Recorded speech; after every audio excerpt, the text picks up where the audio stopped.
for everyone who's watching, welcome to the Q&A session of Montessori Sports of the month April. We have received some questions, and this time we'll be doing it together with Jip in Down Under. Jip, how are you? I'm pretty good. How are you, Patrick?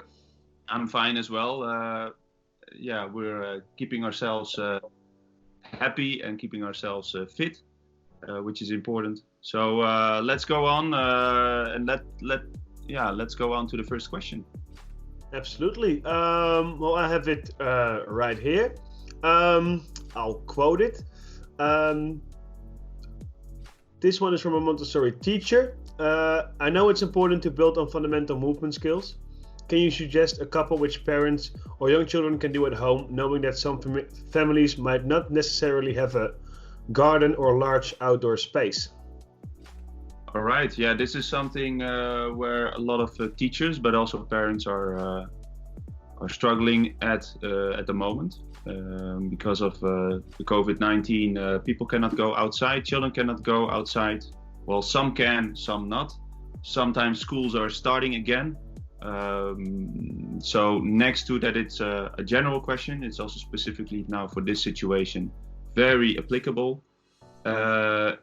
It's of course very easy to suggest have a look at our social media channels, where there's enough activities children can do, especially in the age of 3 to 6, but also older, that they can do at home or in spaces where the space to move is limited.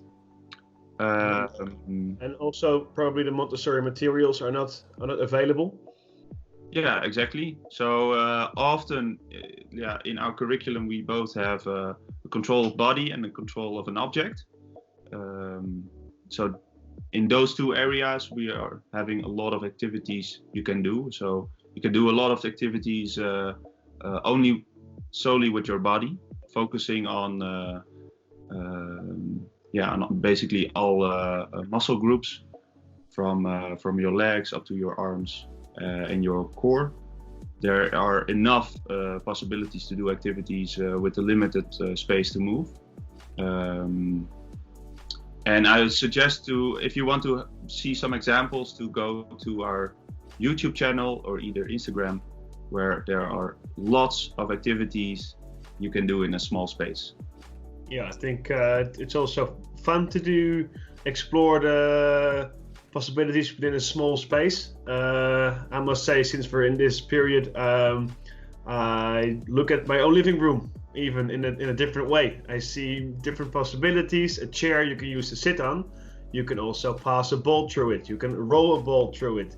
You can sit on the chair and roll the ball around the chair, or through the legs of the chair again. And I think if you see it as a challenge to make the best of it, of what's available, then you'll be surprised what's possible. Absolutely. Yeah. And definitely look at the videos we posted last week of Jip doing activities with a balloon, which are quite nice to. I have it in my room. Ah, yeah. It's actually here to practice a bit, of course, because it doesn't always go in one take. Yeah. All right. Well, let's move on to the next question. What are Montessori Sports plans for further training after the initial introductory course? Are there any professional development courses to further one's knowledge and training? And given that we are under social distancing measure due to pandemic, would you be open to webinars? Well, basically all these three questions, we can answer them at once. So Jip, take it away. I'll try my best. Well, first of all, regardless of the pandemic, actually we were already planning on going online, so to speak.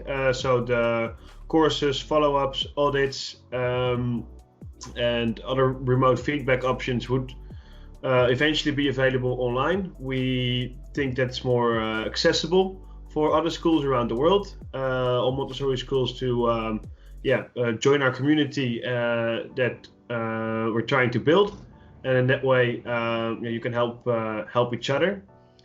So this actually fast forwards our our plans in doing so. And regarding follow-up courses, yeah, we're working on follow-up courses for the introductory courses that we've done so far. These will be for the different planes of development of each child. So 0 to 6, 6 to 12, and 6 to 9, I'm sorry, 6 to 9, 9 to 12, etc. And yeah, well, to be honest, we are hoping to get that online as soon as possible, but we want to make sure that the quality is according to the Montessori standards. In the meanwhile, if you want to be in touch with us for any consulting advice, you can contact us again via the social media or send an email to the email address we're gonna put into the screen here. Let me see what is else to mention. Yeah, we are now working on a Montessori Sports fundamentals course, which focuses on the fundamentals, fundamental principles of providing sports in a Montessori way, focusing initially on the 3 to 6 age group, but actually we are going to address all planes of development initially, and the follow-up will be focusing on each plane of development, where from 6 to 12 it will be more sports specific, which means we focus solely on football, solely on basketball. We take a sports as a point of departure. Yeah, that's actually also a nice bridge, I believe, to the previous Q&A of March, where there was a question about early specialization and all the reasons why we rebranded from Montessori Football into Montessori Sports. So it might be good to have a look at that Q&A as well. Yeah. Just to improvise a little bit, I'll go on to the next question, where a school basically asked, do we as a school have to rebrand or rename our after-school program from Montessori Football to Montessori Sports now that we have rebranded ourselves? Yeah, well, I think, before we answered this question specifically, I reckon it's important to mention that this school in question is Northside Montessori School. They have completed the course, the audit, and other necessary criteria. So they are, sorry? They're based in Sydney, right? They're based in Sydney, yes, indeed. So they are officially eligible to run their own Montessori sports classes. I think that's important to be mentioned. Well, first, the reason why we have rebranded is because it covers our content better. So that's why we changed from Montessori Football to Montessori Sports. We've actually always been Montessori Sports officially, but we used football to start with, because we still believe it's a great sport that has many different aspects, a wide range of movement activities, and it's a great activity that triggers the brain in many positive ways. You're working in a team, at the same time you're working on your individual skills, coordination, etc. I can go on for hours, but it's important to realize that the same principles apply to other sports such as netball, hockey, basketball. The most popular sport in the world. So based upon the interest, so more than half of the world population is interested in football. Yeah, and that's of course a Montessori, part of the Montessori philosophy to follow the interest of the child. And if football is such a big sport, then it's a great way to spark that interest of children and get them moving. Mm-hmm. Let me see, where was I? So I reckon it's important to ask yourself, what is it that we're doing? If you're really specializing on football, then you might stick to Montessori Football. But I would like to propose the idea of call it Montessori Sports Football. And that way you cover both you cover both actually, and it's important to realize that what you just mentioned, that at an early age, early specialization might eventually limit the development of the child. If you do it to a certain extent, it might still be beneficial, but if you go too far, if you only do football specific exercises from age 0 to 6, you'll be, ironically enough, less a good football player than if you would do general motor skills, coordination, etc., etc.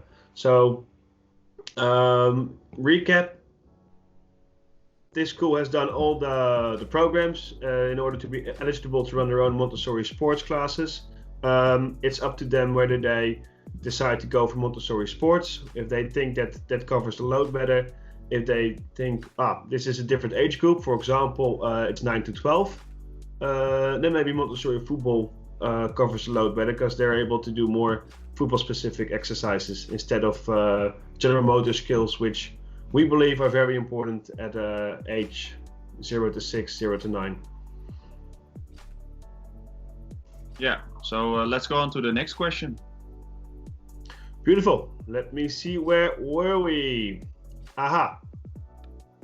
A tired parent. This one goes like this. My child just won't sit still. We go out to run and play in the park all the time, but as soon as we get home, she wants to go out again. Can you give me some ideas to help my 3-year-old daughter to get rid of some of her energy safely at home? Yeah, I think this is a challenge that many parents face, because every child has the tendency to move and to be very energetic, and a lot of parents, they're searching for ways how to provide an environment basically where children can get rid of their energy, can express themselves. But of course, I understand the concerns of doing it safely, especially when it's in a home situation. If you really want to focus on getting rid of your energy, basically you want to focus on increasing your heart rate, and therefore I would suggest to focus on the bigger muscle groups in our bodies, which are basically our legs. So focus on activities that focus on the legs. We have some nice activities again on our social media pages, but all activities involving jumping or going from sitting to stand, going up the stairs. Exactly. Going up and down the stairs. You could use stairs, but you don't have to use any materials. You can just use your body. Two nice examples, which are also presented on our social media pages, are walking like a duck, where the child is imitating a duck, or walking like a chicken, where the focus is on the quadriceps. So that are the biggest muscles in our body, which will probably get rid of a lot of energy in their bodies and in their minds as well.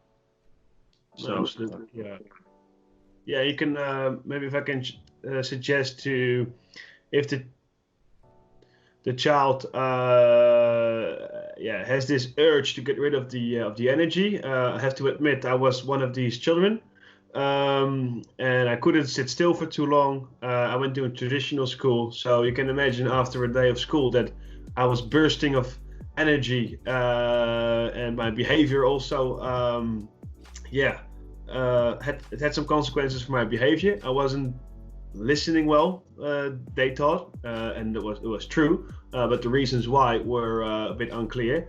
In hindsight, I look at it different, of course, but I remember that I tried to challenge myself, so maybe these children as well, you can do the duck walk, but maybe for some who are advanced, they think, well, I've done the duck walk 100 times now, what can I do? You can add a ball to it, you can change the surface, you can even add time slots, for example, if you still execute the exercise properly. So some children might think, I'm 12 years old, I'm not going to walk like a duck. There is much more to it, and if you ask the child the right questions, then he or she will come up with some ideas to make it more difficult. Maybe whilst walking like a duck, you can throw and catch a ball. Yeah, exactly. Again, there are so many possibilities. If you understand the principles of the child, then you can help them move. Yeah, that's important to mention. I really like your addition to it, because I think there could be, at first sight, there could be the idea that those activities we post are maybe quite simple, but those are very basic activities which with a little creativity can have a lot of variations to it. So including materials, including a ball, but also obstacle course. You can do an obstacle course whilst walking like a chicken. That will make it more fun as well, and I think it's a good bridge to the next question, where this is a question from, again, a Montessori teacher. One of the 4-year-old boys in my class really doesn't like to go outside. Whenever we are out, he continuously asks, is it time to go in yet? Can you suggest some movement activities to motivate him to stay outside for longer? He's happy to interact with other children. He just doesn't seem to like to go outside. Yeah, I find this question very interesting because it has a lot of layers in my eyes. I reckon if we go to the foundation of the question, that is the child doesn't want to go outside. Yeah, he has no interest in going outside. We need to understand that the child is the center here. His interest is leading. Forcing him to go outside wouldn't be the way to achieve a long-term solution for him. I think we need to understand why doesn't he want to go outside. If we understand that, it might be a child that's bullying him. He might not like the noise of cars and traffic close by. Maybe he thinks he's not good enough to play sports. I remember a child I was working with 2 years ago. He observed for 2 months from his classroom to the sports activities outside. 2 months, 2 terms actually, so that's 6 months. He really wanted to, but he was scared. He was scared of the ball, he was scared of bigger boys, bigger girls, he was scared that he wouldn't be included, and he was watching through the window. And then we sat down with him, we talked to him, we asked him, do you want to play? Yes, no, why, etc. And eventually you understand the child and you can take away his or her worries. I think in this case it's really important to understand why doesn't he want to go outside. He seems to enjoy interacting with other children. If it's really the difference between walking outside of the classroom and then all of a sudden he's a different child, then maybe it's still the same child, but the environment has changed. How can we make him feel comfortable? So I think giving him better exercise to do outside doesn't really help. He still needs to be outside. So I reckon you solve the problem by understanding him. Sorry? Yeah, does he need to be outside? So that's an interesting question, and in my opinion, it also has to do with the perception of the child of his environment. So maybe it has to do with going outside, what you already mentioned. That the word outside to him can already be something of concerns. That he has a lot of concerns about that. But it starts basically with the perception, your own perception as a teacher or as a guide of the environment.